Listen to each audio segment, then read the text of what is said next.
My name is Clara Webb, and I never thought the happiest day of my pregnancy would become the day I almost lost everything I believed in. I was 8 months pregnant, sitting in a room full of colorful balloons, wrapped gifts, and the smell of fresh flowers when it happened. My feet were swollen. My back ached. But I was smiling anyway, because I had worked so hard to get to this moment. My husband, Nathan, sat across the room, laughing with his cousins. Our closest friends filled every chair. Soft music played in the background. It felt like a dream. I was unwrapping a gift from my college friend, Priya, when I heard it. The sharp, clean sound of a glass being tapped. Once. Twice. And then, silence. I looked up slowly. My mother-in-law, Diane, was standing at the front of the room. She was wearing a cream blazer, her silver hair perfectly set, her posture so straight it looked rehearsed. She held her champagne glass like she was about to give a toast. She smiled at the room. Then she smiled at me. And something in my chest went completely cold. Because that smile. I had seen it before. It wasn't warmth. It was a warning dressed up as kindness. I just didn't know how bad it was about to get. Before we go any further, Diane said, her voice carrying across the entire room like she had practiced it. I think it's time everyone here knew the truth about this baby. Every single conversation stopped. The music kept playing for 2 more seconds before someone turned it off. I heard a fork drop somewhere behind me. My friend Becca grabbed my arm from the seat next to mine. I looked around the room and saw 20 faces all slowly turning toward me. Some confused. Some already reaching for their phones. Diane reached into her blazer pocket and pulled out a white envelope. She waved it gently in the air, like she was showing off a prize. A DNA test, she announced clearly. The gasps started immediately. My stomach dropped so fast I felt dizzy. I placed both hands on my belly without even thinking. What are you talking about? I said. My voice came out steadier than I felt. She didn't even look at me. She looked directly at Nathan. Your wife has a past, she said. You deserve to know whether that child is even yours before you spend another dollar on this family. The room went from shocked to horrified.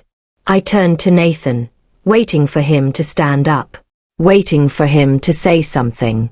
But he sat there completely still, staring at the floor. Every single person in that room turned to look at Nathan. I watched his jaw tighten. I watched him shift in his seat. I watched him look at his hands, then at the wall, then at nothing at all. He would not look at me. Nathan. I said his name quietly. He finally glanced up, but only for a second. He started. He cleared his throat. I think maybe we should hear her out. 5 words. That was all he gave me. 5 words in front of every person we had ever invited into our lives. My best friend Priya made a sharp sound beside me. Someone near the back of the room whispered something I couldn't quite hear. I sat completely still, because if I moved, I was sure I would either fall apart or say something I could never take back. And then it hit me. Not just the embarrassment. Not just the shock. But the realization behind the words. He hadn't said, "That's not true." He hadn't said, "Stop this right now." He hadn't looked at me with certainty and chosen me in front of everyone the way I would have chosen him. He had said, "Let's hear her out." And those words told me something far more important than anything Diane had planned to say. This moment had not surprised him. I stood up slowly. My legs felt heavy. My hands were shaking, but I pressed them flat against my dress to hide it. "You planned this," I said. It wasn't a question. Diane tilted her head the way she always did when she wanted to seem reasonable. "I'm protecting my family," she said simply. "Protecting your family?" I repeated. "From what, exactly?" She didn't answer right away.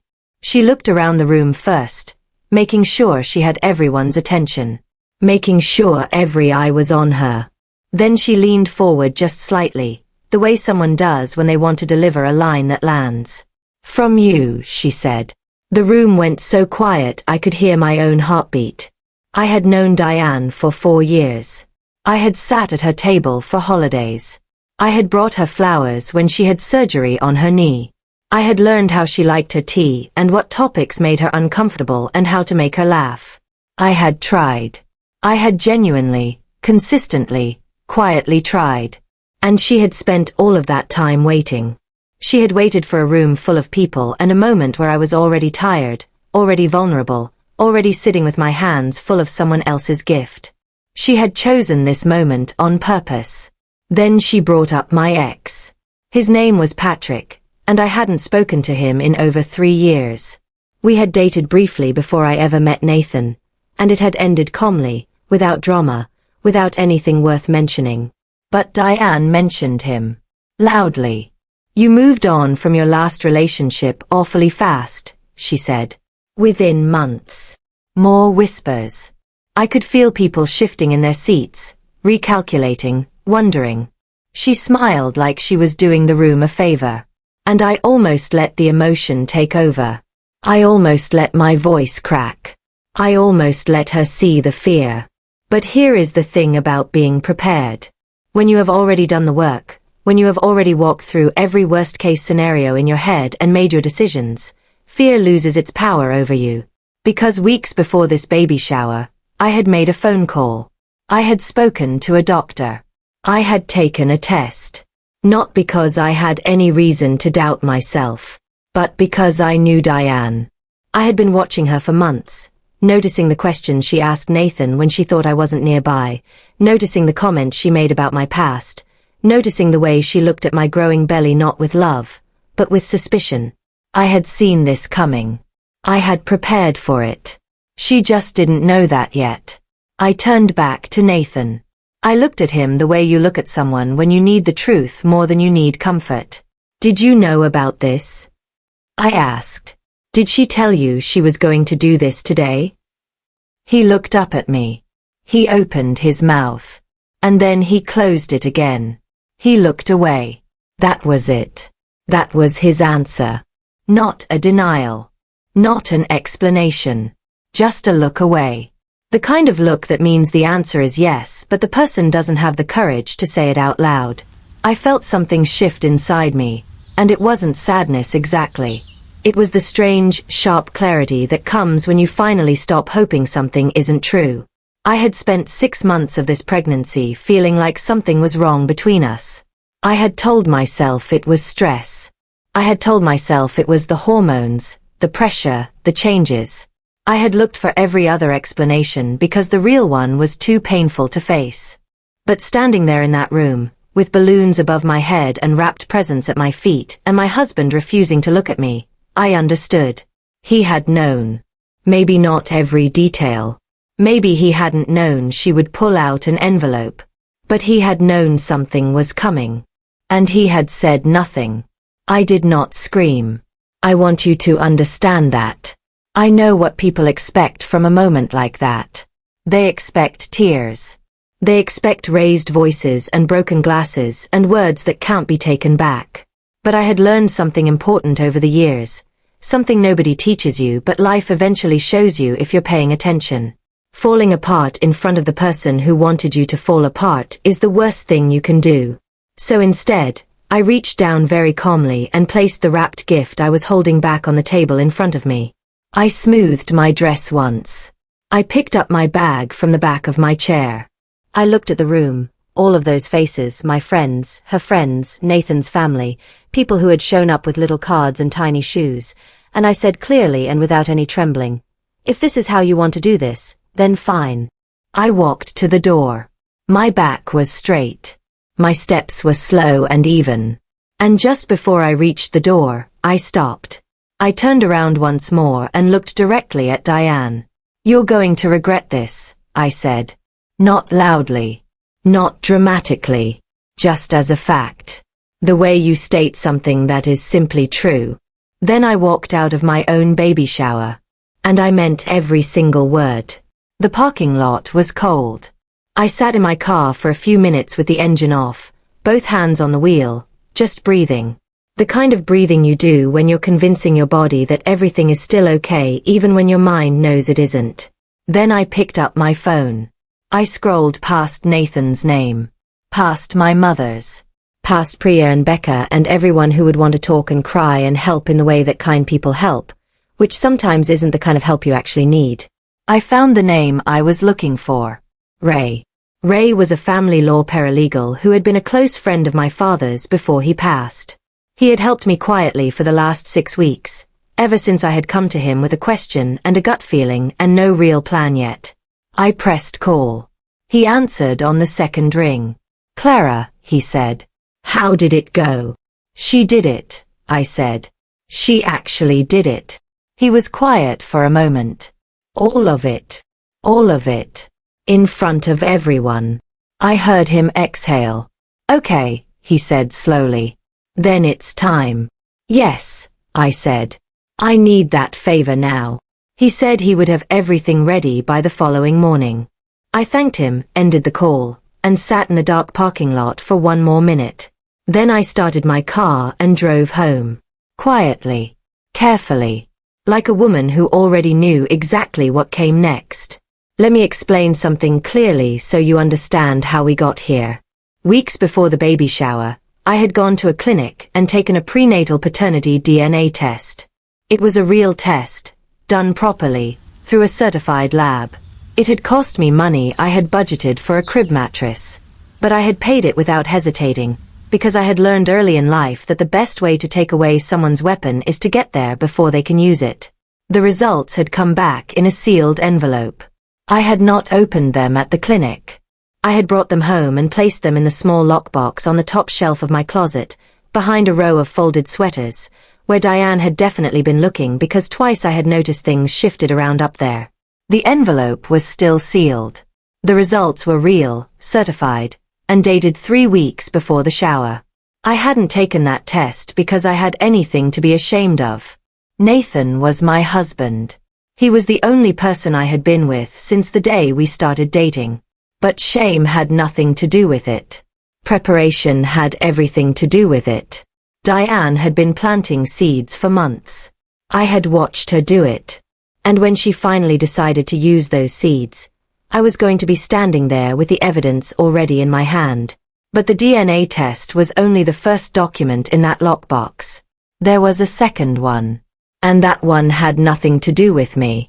Months ago, before my 3rd trimester, before things between Nathan and me had started to feel cold and strained, I had an accidental conversation with Ray that opened a door I was never meant to find.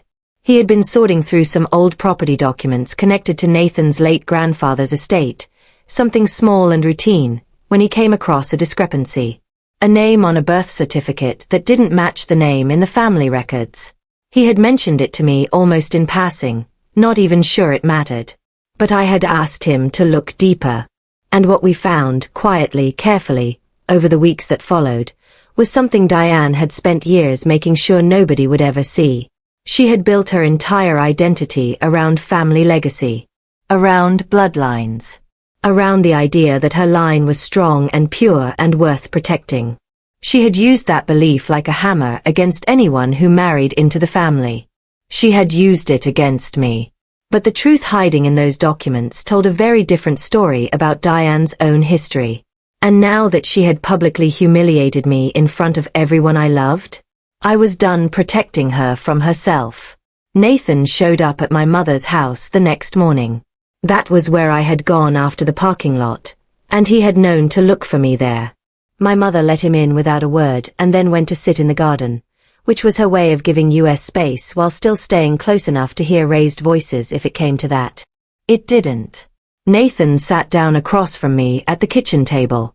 He looked like he hadn't slept. His eyes were tired and his shoulders were slumped, and part of me wanted to reach across the table and touch his hand, because even in the middle of everything, I still loved him. But love without accountability is just loyalty to someone who hasn't earned it. I didn't know she was going to go that far, he said. I looked at him steadily. But you knew something. He didn't deny it this time. She said she had concerns. I thought she just meant she was going to bring it up privately. And you didn't tell me, I said. You let me walk into that room without a single warning. I was hoping she'd calm down, he said. I was confused, Clara. I didn't know what to believe. You're my husband, I said quietly. You didn't need to know what to believe. You needed to stand next to me. I got up from the kitchen table and walked to the small bag I had brought with me from home. I reached inside and pulled out a white envelope, the sealed one from my lockbox. I turned and placed it on the table in front of Nathan, flat, without any drama. He stared at it. The DNA test, I said. The certified one. Done 3 weeks ago, through a lab your mother could never argue with. His face changed. He reached forward slowly. Clara, I put my hand flat on top of the envelope before his fingers could touch it. He looked up at me.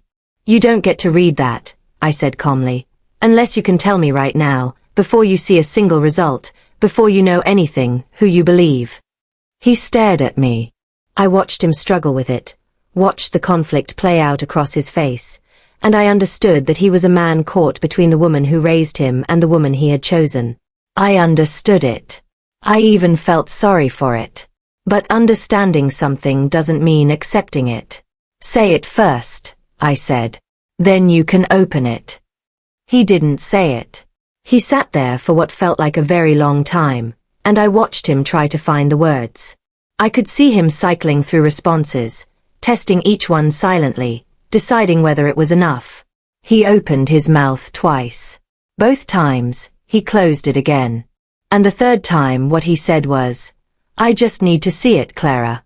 Once I see the results, everything will make sense. I picked the envelope up off the table. I held it for a moment. And then I put it back in my bag. Too late, I said. Not with anger. Not with bitterness. Just with the quiet certainty of a person who has finally finished waiting for something that isn't going to come. He looked stunned. You can't just. I can, I said gently. And I did. When you choose a result over choosing your wife, you've already told me everything I need to know. He sat in that chair for another 10 minutes while I made myself tea and looked out the kitchen window at my mother deadheading her roses in the morning light. He said a few more things. I heard them. I just didn't have any more room for them that morning. By the next evening, my phone had received 47 text messages. I know because I counted them. Some were from people I expected, Priya, Becca, my cousin Adiz, all checking on me, all furious on my behalf. But some of them surprised me. 3 women who had been at the shower, people I had considered friendly acquaintances rather than close friends, reached out to tell me something important. They told me that Diane had spoken to them before the shower. Not just once. She had been calling people individually for weeks, dropping small comments about my background, my ex-boyfriend Patrick, my relationship timeline. She had been careful about it, never saying anything outright, just asking questions, just planting little seeds of doubt. She called me 2 weeks ago, one message read, and asked if I had ever noticed anything off about you. I didn't think much of it then. But after yesterday, I needed to tell you. What had happened at the shower wasn't a sudden outburst. It wasn't a mother-in-law who had lost control in the heat of the moment. It was the final move in a plan she had been building for months. She had been quietly building a case against me. And she had expected me to have nothing to fight back with. 2 days after the shower, I sent a message to a small group of people. I had written it carefully, going through 3 drafts before I was satisfied with the tone. I'm hosting a small gathering at my mother's home this Saturday afternoon.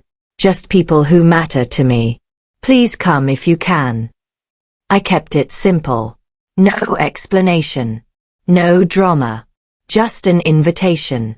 The list was careful. Priya, Becca, Adiz, Nathan's Aunt Josephine, who had always been kind to me and who I knew had complicated feelings about Diane. 2 neighbors who had been at the shower and witnessed everything. And Ray, who would be there not as a guest exactly, but as someone who understood what I was planning to do with the information we had gathered. And then, at the bottom of the list, after some thought, I added one more name. Diane. I sent her message separately. You wanted the truth to come out, I wrote. I think that's a good idea. Please join us on Saturday. She replied within the hour. I'll be there. I was sure she thought she had already won. I was sure she was coming to watch me try to defend myself. That was fine. People who believe they've already won stop paying attention to what's actually happening around them. And that is always a mistake. Nathan came by again the day before the gathering. He had heard about it through his Aunt Josephine, who had called him after receiving her invitation. He stood in the doorway of my mother's house, hands in his pockets, looking like he hadn't been sleeping well. Why did you invite her? He asked.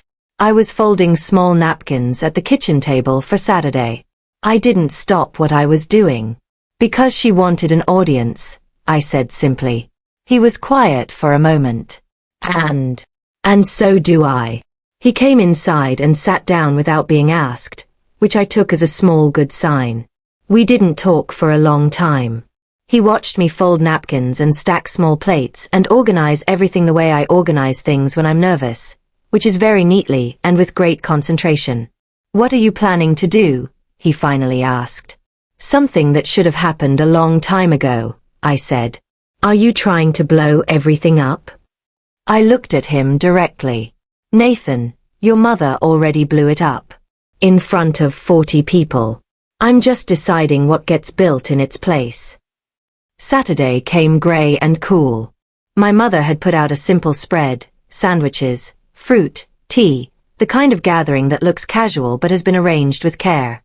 14 people total.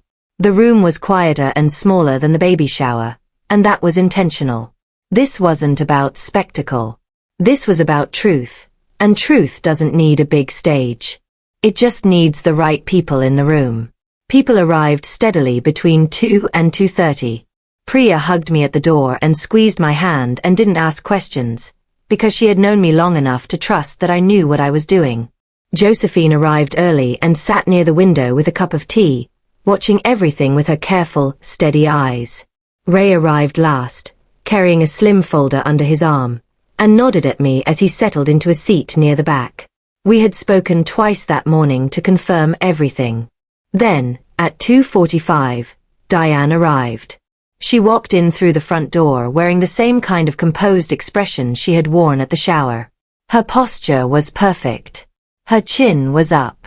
She scanned the room quickly, clocking every face, calculating something. She found a chair and sat down without being directed to it, as though she owned the space she was sitting in. She looked confident. She looked like someone who had already written the ending. I waited until everyone had settled. Then I stood up from my chair near the front of the room and turned to face everyone. I wasn't shaking this time. I had been shaking in the parking lot after the shower. I had been shaking in the kitchen with Nathan. But I wasn't shaking now because I had passed through the fear already. I was on the other side of it. Diane looked at me with slightly narrowed eyes. So, she said before I could speak, folding her arms across her chest. Is this your damage control? Get everyone in a room and give your side of the story. I let her finish. I nodded once. No, I said. I looked around the room slowly, at every face. Priya, who had been with me since university. Becca, who had sat beside me at the shower. Josephine, who was watching her sister-in-law with an expression I couldn't quite read. Nathan, standing near the back wall, arms crossed, not quite in the room and not quite out of it. And then Diane, sitting in her chair like a woman who had already won. This, I said clearly, is the truth. I walked to the small table beside me and picked up the white envelope. The same one from my lockbox. The one I had placed in front of Nathan and then taken back. I crossed the room and held it out to Nathan.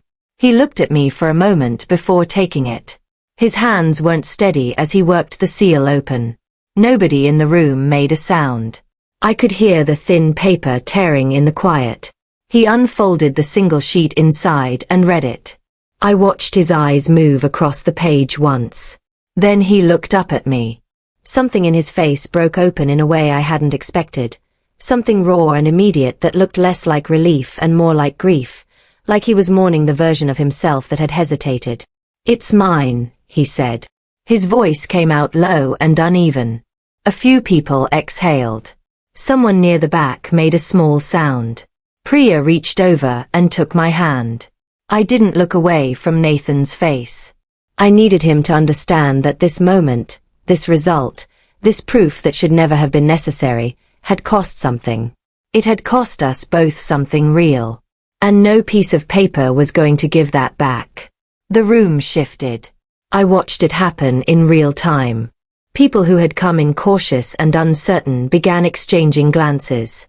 Becca shook her head slowly. Josephine set her tea down on the windowsill and straightened in her chair. Two of the neighbors who had witnessed the original shower scene leaned toward each other and whispered. "And Diane?" Diane's smile didn't disappear immediately. That's the thing about people who have spent years being the authority in every room. The smile takes a moment to fade. For about 4 seconds, she held it. Then it slipped. Just slightly. Just enough to show that beneath the composure, beneath the cream blazer and the upright posture and the rehearsed certainty, something was recalculating. She looked at Nathan. I think she expected him to be the one to redirect the room for her, to step in and become the bridge between her plan and whatever I was building. But Nathan was still looking at me. He hadn't looked at her at all since he opened the envelope. And she noticed. "Well," she said, recovering quickly, straightening up, "any lab can be paid for." I turned to her then. Slowly. Calmly. "You're right," I said. "Which is why there's one more document." I walked back to the table near the front of the room and picked up the second document. This one was in a brown folder, slightly thicker than the envelope, the kind of folder that looks administrative and official and entirely without emotion. I held it for a moment before I spoke. "You've spent years talking about family," I said. "About bloodlines. About legacy and who belongs and who doesn't." I looked at Diane. She was watching me with hard, still eyes. "You questioned my child's place in this family based on nothing but suspicion and stories about a man I dated before I ever met your son." I let that sit for a breath. So I thought we should apply the same standard to everyone in this room. I opened the folder. I pulled out a single printed page and held it up, not to read it aloud completely, but to show that it existed, that it was real, that it had a date and a signature and the weight of documented fact. "This," I said, "is about you, Diane." The room went absolutely still. She didn't move. "You've been so devoted to bloodlines," I said, tilting my head just slightly. "I think it's time we talked about yours." What Ray had uncovered went back over 30 years. Diane had been married young, before Nathan's father, to a man named Gordon. The marriage was brief and quiet and almost entirely erased from the family record. What wasn't erased, what couldn't be erased because it existed in birth certificates and hospital records, and the kind of documents that get filed quietly and forgotten but never disappear, was the fact that Nathan's father was not the biological son of the man Diane had spent decades presenting as the foundation of her family's legacy. The grandfather whose photograph hung above the fireplace in her home. The man she referenced in every conversation about what the family stood for. That man was not Nathan's father's biological father. Diane had known this. She had known it for 30 years and chosen to build an entire identity around a bloodline that wasn't entirely what she claimed it to be. She had questioned my baby's origins while sitting on a secret that dismantled everything she had told her own family about who they were. I did not say this with cruelty. I said it carefully, because the truth doesn't need to be delivered with cruelty to land. It just needs to be the truth. "That's not," she started. Her voice was different now. The practiced evenness was gone. What was underneath it was something older and more frightened. "It is," I said, quietly, without anger. "The documentation is dated, certified, and sourced from public records that Ray can walk anyone through if there are questions." Ray nodded once from his seat. Nathan had gone very still near the back wall. Josephine had both hands around her teacup and was looking at Diane with an expression that was not surprise. I noticed that. I filed it away. You came to my baby shower, I said. You stood up in front of everyone I love, while I was 8 months pregnant, and you questioned whether my child deserved to be part of this family. I took one slow step forward. Not aggressive. Not threatening. Just present. You did that because you believed you had the right to decide who belongs and who doesn't. I paused. But the story you based that right on wasn't even true. I don't think Diane had ever truly considered the possibility that she would not be in control of the ending. That was the thing about watching her face change in those next few moments. It wasn't just embarrassment. It was the complete absence of the script she had always relied on. She looked at Nathan. He looked at the floor. She looked at Josephine. Josephine looked out the window. She looked at the room, at the faces she had expected to be on her side, and found them quiet and still and watching. And then something happened that I had not planned for and had not expected. She started to cry. Not gently. Not in the controlled, dignified way someone cries when they want to manage how the moment looks. She cried the way people cry when something they have held tightly for too long finally breaks open. Her hands came up to cover her face. Her shoulders shook. The composure she had worn like armor for the entire time I had known her simply fell away. Nathan took a step toward her. Then he stopped himself. He looked at me. And for the first time since the shower, he looked like the man I had originally decided to trust. Not certain of everything. Not without his own failures in this story. But present. And choosing correctly. I looked at Nathan and I said what needed to be said. Not loudly.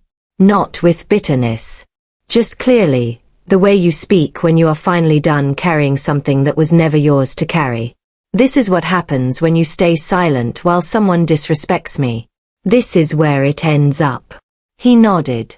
He didn't look away this time. I placed one hand on my belly, steady and warm. I'm done fighting for a place in this family, I said. But I will build a better one. For this child. For myself. I turned and walked toward the door. My mother was standing near the hallway. She squeezed my arm as I passed her. And behind me, I heard footsteps. I turned once more, and Nathan was following me. Leaving the room. Leaving his mother behind in her chair, still crying, surrounded by a truth she could no longer manage. We stepped outside into the gray afternoon, and he came to stand beside me. He didn't say anything for a long moment. Then, I'm sorry. I know, I said. And I meant it. To everyone watching this story, here is what I want you to take away. Silence in the face of injustice is never neutral. It always costs someone something. Know who you're choosing when you stay quiet. Choose your partner. Choose truth over comfort. And never walk into any room unprepared. If this story stayed with you, please like, leave a comment, and subscribe. This channel is built for people who deserve better and are brave enough to build it.